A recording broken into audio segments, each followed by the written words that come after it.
Sir வணக்கம். Sir வணக்கம் sir. தமிழக அரசியல் இன்னைக்கு வேறு மாதிரி போயிட்டுருக்கு. ஏடிஎம்கே பார்த்தீங்கன்னா ரெண்டாக பிரிஞ்சிட்டாங்க. கண்டிப்பாக என்ன இப்போ நடக்குன்னு ஒன்றும் புரியலை. புரியலன்னு சொல்லாத உண்மை, இது எல்லாம் எதிர்பார்த்தது தானுங்களே. ஏன்னா ஏடிஎம்கேக்குள்ளே எப்போ பிஜேபி வந்ததோ அது அவங்க எதிர்பார்த்தது தான் நடந்துகிட்ருக்கு. அவங்க டார்கெட்டே வந்து ஏடிஎம்கே காலி பண்ணுறது தான். இல்லைங்க சார், அது கூட்டணியிலேருந்து வெளியே வந்துட்டாங்கல்ல. அவங்க கூட்டணியிலேருந்தே வெளியே யார்?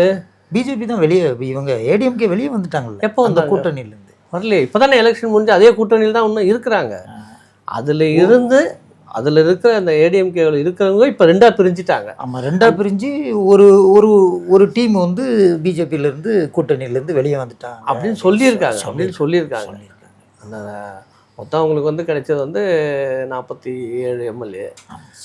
இன்றைக்கி வந்து அவங்க அந்த கொறடா அந்த இதுக்காக தான் வந்து மெஜாரிட்டி கொடுக்குறாங்க. 2 பிரிவாக இருக்குது. ஆமாம், நீயா நானா அது போட்டி இருக்குது. அந்த இதுக்காக தான் எடப்பாடி அவர்கிட்ட வந்து அவர் வந்து எங்கிட்ட இவ்வளோ எம்எல்ஏ இருக்காங்கன்னாங்க. சி.வி. சண்முகம் எங்கிட்ட இவ்வளோ எம்எல்ஏ இருக்காங்கன்னு சொல்கிறாங்க. ஆமாம். இது வந்து அங்கே கொறடா சபாநாயகர்கிட்ட கொடுக்கும்போது அவர் வந்து முடிவு எடுக்கணும் அதை. ஸோ இன்கேஸ் வந்து அவர் முடிவு எடுக்கலாம். முடிவு எடுக்காமல் அவர் என்ன பண்ணுவார், ஒரு தலைவர் இல்லைங்க நீங்கள் கோர்ட்டில் கூட போய் பார்த்துங்கன்னு சொல்லிக்கலாம். ஸோ அது அவருடைய முடிவு. சரிங்களா? ஏடிஎம்கே வந்து இது எதிர்பார்த்தது தான். தமிழக அவங்களுடைய தொண்டர்கள் அனைவருமே, ஏடிஎம்கேயோட தொண்டர்கள் வந்து ரொம்ப வருத்தத்தோட அரசியல் நிபுணர்கள் எல்லாமே இது எதிர்பார்த்தது தான். ஏன்னா இது வந்து எப்போ அவங்க மோடியாக கூட இந்த 10 வருஷமாக வந்து கூட்டணியில் அவங்களுக்கு கூட தொடர்ந்து இருக்காங்களோ அது என்றைக்குமே வந்து, ஏன்னா எல்லா மாநிலத்திலும் அப்படி தானே நடக்குது. உண்மை தானே? இல்லை, நம்ம இது எல்லாத்துக்கும் காரணம் அவங்களோட உள்கட்சி பிரச்சனையை கூட நம்ம ஜியால தான் இருக்கலாம், சொல்ல முடியாதுங்களே. சரி, உள்கட்சி பிரச்சனை வந்து பார்த்திங்கன்னா இப்போ வந்து எடப்பாடி வந்து இந்த எலெக்ஷனுக்கு முன்னாடி எல்லாரையும் அரவணைச்சிருந்தாருன்னு வச்சுங்களேன். இந்த பிரச்சனை இல்லை. அவர் அந்த ஒன் மேன் ஷோ மாதிரி ஆகிட்டார். ஏன்னா அவர் என்ன நினச்சினா, தான் வந்து ஒரு ஜெயலலிதா மாதிரி, நான் ஒரு எம்ஜிஆர் மாதிரி அவர் நினச்சார். அந்த ஃபேஸ் வேல்யூ அவருக்கு எடப்பாடி கிடையாது. எம்ஜிஆர்னு ஒரு ஆளுமை இருக்குது, அவருக்குன்னு ஒரு ஃபேஸ் வேல்யூ. அம்மையார் ஜெயலலிதா அவங்களுக்கும் ஒரு ஃபேஸ் வேல்யூ இருந்துச்சு. இவருக்கு வந்து ஃபேஸ் வேல்யூன்றது எப்போ வந்து இவர் அவங்க சசிகலா கூட போய் சேர்ந்து, அவங்க சசிகலா எப்போ இவருக்கு வந்து முதலமைச்சராக பதவி ஏற்று கொடுத்துட்டு போனாங்களோ அப்போதுலேருந்து தான் எடப்பாடின்ற ஒருத்தர் இருக்காருன்னே தெரியும். அதுக்கு முன்னாடி யாருக்குன்னா தெரியுமா? ஆமாம் சார், ஆமாம், தெரியாது. அதுக்கு முன்னாடி தெரியாது. ஆமாம், அதுக்கு முன்னாடி தெரியறதுக்கு வாய்ப்பு இல்லை. அங்கே ஒன்றா அந்த சேலம் மாவட்டத்தில் ஒன்றா தெரியும். மற்றபடி அவர் என்ன மினிஸ்டராக இருக்குன்னு கூட நிறைய பேருக்கு தெரியாது. இப்போ சிஎம் ஆனார், அன்னையிலேருந்து அவர் எடப்பாடின்றவர் தெரியும். அதுக்கப்புறம் அவர் முதலமைச்சர் ஆகிட்டு அதுக்கப்புறம் வந்து அவருடைய நடவடிக்கை எல்லாமே மாற ஆரம்பிச்சிச்சுங்களே. எப்போ வந்து இவங்க சசிகலா வந்து இவங்களை சிஎம் ஆக்கிட்டு அவங்க ஜெயிலுக்கு போனாங்களோ அதுக்கப்புறம் 2-3 மாதத்துல அவர் மாறிட்டு அதுக்கப்புறம் ஒரு விஷயமா பண்ண ஆரம்பிச்சிட்டார். சரிங்களா? அந்த நான் தான் இனிமேல் அப்படின்ற மாதிரி வந்துட்டார். எல்லாரையும் வந்து அரவணைச்சிட்டு போகிறதுக்கு அவருக்கு தெரியல. அதனால தான் இந்த மாதிரி பிரச்சனைகள். ஆமாம், இல்லை எலெக்ஷன் முன்னாடியே உங்களுக்கு வந்து அவர் எவ்வளோ பேர் சொன்னாங்கல்ல, நம்ம பன்னீர்செல்வம் சார் சொன்னாங்க, ஆமாம் இவங்க சசிகலா சொன்னாங்க, எல்லாருமே சொன்னாங்க எல்லாரையும் கூப்பிட்டுக்கலாம், எல்லாரையும் ஒன்று தினகரன், ஆமாம் எல்லாரும் ஒன்று சேர்ந்துடலாம் தானே எல்லாருமே கோரிக்கை வச்சாங்க. நான் முடியாதுன்னு சொல்லி சொன்னவர் எடப்பாடி தானேல்ல. இப்போ அதோடைய விளைவு அனுபவிக்கிறார். இப்போ எல்லாரையும் சேர்த்துருந்தாருன்னு வச்சுக்கோ. ஒருவேளை பன்னீர்செல்வம், அப்புறம் வந்து சசிகலா அம்மையார், அப்புறம் வந்து செங்கோட்டையனை வெளியே போகாமல் வச்சுருக்கலாம், டிடிகேவுக்கு அழைச்சி கூப்பிட்டுக்கலாம். இவங்களெல்லாம் கூப்பிட்டு உட்காந்து பேசி அவங்க வந்து இவர் கூப்பிட்டுருந்தாருன்னா அவங்க 4 பேருமே இவர் சொல்கிறது பெரும்பாலும் கேட்கறதுக்கு வாய்ப்பு இருக்குது. ஏன்னா அந்த கட்டத்தில் தான் வந்து இருந்தார் எடப்பாடி. சரி, கூப்பிட்டாலே போதுன்ற நிலைமையில் தான் இருந்தது. கூப்பிட்டு ஒன்று பேசியிருந்தாங்கன்னா சொல்ல முடியாது. இன்றைக்கி வந்து அவங்க ஜெயிச்ச ஆட்சி அமைக்கிற அளவுக்கு வந்திருக்கிறது வாய்ப்பு இருக்குங்களே மொத்தமே. ஏன்னா ஏடிஎம்கே இது மாதிரி கட்டுக்கோப்பை திருப்பி பழைய மாதிரி வந்து 48 சம்திங் வந்திருக்காங்க. 47 அப்போ எல்லாரும் சேர்ந்து கூட வாங்கி சேர்ந்துருந்தா அந்த இது இலைக்கு இன்னும் வந்து வேல்யூ இருக்குது சார். ரெட்டை இலைக்கு இன்னும் வேல்யூ இருக்குது. அது எல்லாமே வந்து சுக்குநூறாக ஆக்கினது அவர் எடப்பாடி அவர் தான்.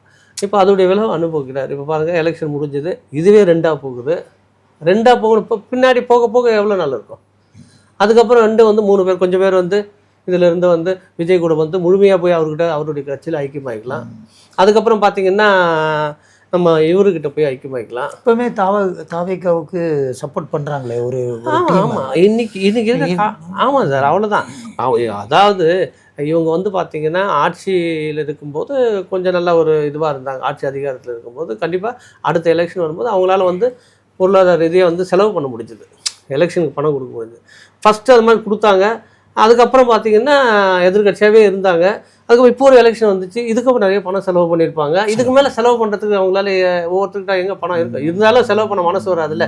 நம்ம 2 எலெக்ஷனில் தோத்துட்டோம், திருப்பியும் நமக்கு வந்து திருப்பியும் வந்து செலவு பண்ணி, இதே அவங்க ஜெயிச்சு அதிகாரத்துக்கு போயிருந்தாங்கன்னா அப்போ அந்த செலவு பண்ணதை எப்படியானாலும் அந்த ரெக்கவரி பண்ணலாம்னு மேலும் மேலும் அதிமுகவோட. ஆமாம் என்னுடைய கணிப்பு அதிமுக வந்து பெரும்பாலும் வந்து இதுதான். பெரும்பாலும் என்னுடைய கணிப்பு வந்து அதிமுக வந்து இதுதான்.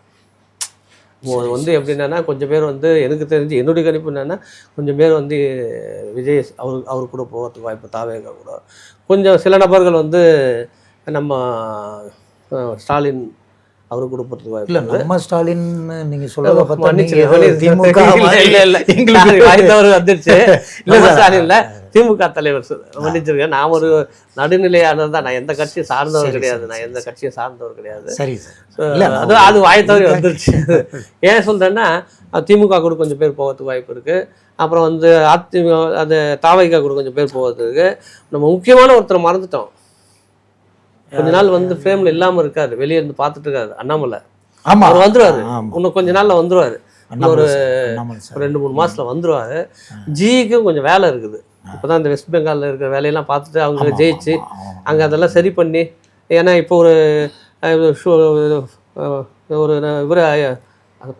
அதிகாரி ஒருத்தர் சுபேரோ அவர் வந்து பாதுகாப்பு அதிகாரி சுற்றி இறந்து அது ஒரு பெரிய பிரச்சனையாகி அது அந்த கார்டெலாம் கூட கண்டுபிடிச்சி எனக்கு மார்க் பண்ணிட்டு இருந்தாங்க. அதாவது டிராவல்ஸ் வண்டி ஏதோ பார்த்தீங்கன்னா. ஸோ அந்த வேலையெல்லாம் இருக்குதுங்களே அங்கே நிறைய. ஆமாம், அங்கே வந்து சில கைது பண்ணோம். நேற்று நம்ம ஒரு அமைச்சரை வந்து காங்கிரஸ் அவங்க அந்த மம்தா அவங்களுடைய கட்சிக்காக வந்து நேற்று ஒரு அமைச்சர், பழைய அமைச்சர், முன்னாள் அமைச்சரை கைது பண்ணியிருக்காங்க. அப்போ அந்த வேலையெல்லாம் இருக்குது. ஜி வந்து அமித்ஷாஜி கிட்ட சொல்லிட்டாரு, நீங்கள் பார்த்துங்கன்ட்டு அவரு ரவுண்ட் அடிக்க போயிடுவார். இவர் போயிட்டு ஒரு 2-3 மாதம் எல்லாத்தையும் முடிச்சுட்டு அதுக்கப்புறம் தான் தமிழ்நாட்டுக்கு வருவாங்க. அது வரல நீங்கள் எது வேணாலும் பண்ணுங்க பரவாயில்ல அப்படின்னு சொல்லிட்டு அவங்க வேடிக்கை தான் பார்த்து. நீங்கள் சொல்கிறத பார்த்தா எல்லாம் மேலே இருந்து எல்லாம் பார்த்துட்டு இருக்காங்க. ஆமாம் சார், இன்னி வேலை இவ்வளோ விஷயங்கள். இப்போ போன திங்கக்கிழமை ரிசல்ட் வந்துச்சு, இன்றைக்கி திங்கக்கிழமை செவ்வாய்க்கிழமை ஆகிடுச்சு, ஏறக்குறைய ஒரு 10 நாள் ஆயிடுச்சு. பிஜேபி தரப்புலேருந்து எதுவான ஒரு விஷயம், எதுவான அந்த மூத்த தலைவர்கள், தமிழக தலைவர்கள் எதுவான ஒரு இது கொடுத்தாங்களா? இல்லை சார், அது வந்து அவங்க உள்கட்சி பிரச்சனை, அவங்க ஜெயிச்சிருக்காங்க, அதனால அவங்க வந்து அதை பெருசாக எடுத்துக்கல அப்படின்னு தான் நான் நினைக்கிறேன். அது அவங்களோட உள்கட்சி பிரச்சனை அப்படின்ட்டு அப்படியே போயிட்டுருக்கு, பார்ப்போம். இல்லை கூட்டணி கட்சியிலேருந்து இந்த மாதிரி ஒரு பிளவு ஏற்படுதுன்னும் போது இன்னும் என்டிஏ கூட்டணியில் தானே ஏடிஎம்கே இருக்குது. அவங்க கூட கூப்பிட்டு சமரசம் பண்ணுறதுக்கு எதனா வாய்ப்பு எதனா பண்ணியிருக்கலாம்ல. இப்போ நைனா நாகேந்திரன் இருக்கா, தமிழிசை சவுந்தரராஜன் இருக்கா, இந்த மாதிரி மூத்த தலைவர்கள்லாம் பிஜேபியில் இருக்காங்கல்ல, அவங்க கூட 2 தரப்பையும் கூப்பிட்டு ஏன் இந்த மாதிரி இருக்குது, அவங்க நீங்கள் ஒத்துமையாக இருந்தால் தானே திருப்பி எதனா பண்ண முடியும் அப்படின்னு அவங்க கூப்பிடலாம்ல. அதாவது அவங்க வந்து ஒரு எம்எல்ஏ தான் இருந்தாலும் இவங்க 2 பேருக்கும் சமாதானப்படுறதுக்கு முயற்சி பண்ணியிருக்கலாம். அவங்க தான் என்டிஏ கூட்டணி, அவங்க கூட்டணி தான் கூட்டணியில் உள்ளவங்க. அது எதனா அது அவங்க இன்னைக்கு வேடிக்கை தானே பார்த்துட்டு இருக்காங்க. அதான் நீங்கள் சொன்ன மாதிரி அவங்களுக்கு அங்கே நிறைய வேலை இருக்குது. அவங்களுக்கு வெஸ்ட் பெங்கால் சரி ஜி விட்டுருங்க, அவருக்கு நிறைய வேலை இருக்குது. இங்கே இருக்கிற தமிழ்நாட்டில் இருக்கிற பாஜகவில் இருக்கிற நைனா நாகர் பெரிய ஒரு தலைவர் இருக்காரு, ஐயா இருக்காங்க, ஆமாம் நிறைய பேர் இருக்காங்கல்ல. அவங்க இவ்வளோ நாள் இப்போ ரிசல்ட் வந்து இன்னும் அவங்க கூட்டணி தான் இருக்காங்க. தமிழகத்தில் அதில் ஒரு டீம் மட்டும் இப்போ விலகி, இந்த 2ஆக பிரிஞ்சிருக்காங்கல்ல, அதில் ஒரு டீம் மட்டும் விலகி நாங்கள் என்டிஏலேருந்து வெளியே வந்துட்டோம் அப்படிங்கிற மாதிரி சொல்கிறாரு. அது ஜி ஏற்றுப்பாரான்னு தெரியாது. ஸோ சொல்லியிருக்காங்க நான் வந்து வெளியே வந்துட்டோம் அப்படின்னு. இதுக்கப்புறம் எப்படி போகும் என்ன ஆகுன்றது யாருக்கு தெரியும்? தெரியல. ஆமாம், நீங்கள் சொன்ன மாதிரி சரிங்களா.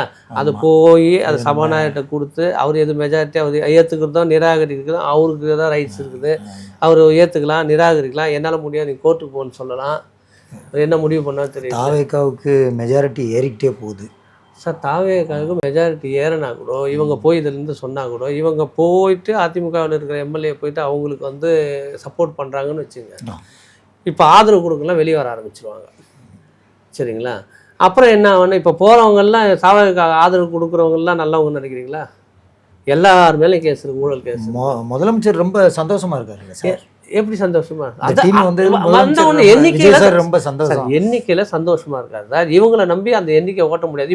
இப்போ சப்போர்ட் பண்றாங்க பாருங்க, வெளியில இருந்து ஆதரவு கொடுக்குறாங்களே, விடுதலை சிறுத்தைகள் கட்சி, கம்யூனிஸ்டுங்க, முஸ்லீம், இவங்களை கூட நீங்க நம்பலாம். சரி பரவாயில்ல பண்ணட்டும், ஆட்சி நடக்கட்டும்னு சொல்லிட்டு எந்த தொந்தரவும் கொடுக்காம இருப்பாங்க. அவர் சில விஷயங்கள் இப்போ இன்றைக்கி தேசிய இந்த தமிழ் தாய் வார்த்தை இந்த மாதிரி வந்து குரல் கொடுப்பாங்க. அதுக்கப்புறம் வந்து இதான வந்து அரசு வந்து மக்களுக்கு எதிராக சில சென்ட்ரல் கவர்மெண்ட் கொடுக்குற சில ஸ்கீமுக்கெல்லாம் வந்து இவர் ஆதரவு அந்த மாதிரி விஷயங்கள்னா அவங்க கண்டிப்பாக எதிர்ப்பு தெரிவிப்பாங்க. டிஎம்கேவும் விடாது. பட் ஆனால் இவங்க அப்படி கிடையாது இல்லை. இவங்க உள்ளே வர்றதே எதுக்கு? சம்பாதிக்கிறது தான் வராங்க, ஏற்கனவே சம்பாதிச்சவங்க. புரியுதுங்களா? ஸோ அதனால் வந்து அது பார்க்கணும், என்ன நடக்குதுன்னு பார்க்கணும். அது எதிர்பார்த்த விஷயங்கள் இன்னொன்னா நடந்துகிட்டு இருக்குது. என்ன அப்படி சொல்லிட்டீங்க? ஆமாம் ஆமாம், ஒன்றும் பாருங்கள், இன்னும் நிறைய விஷயங்கள் இருக்குது. அதனால் என்ன நடக்குது பார்ப்போம். பார்க்கலாம். நன்றி சார். நன்றி.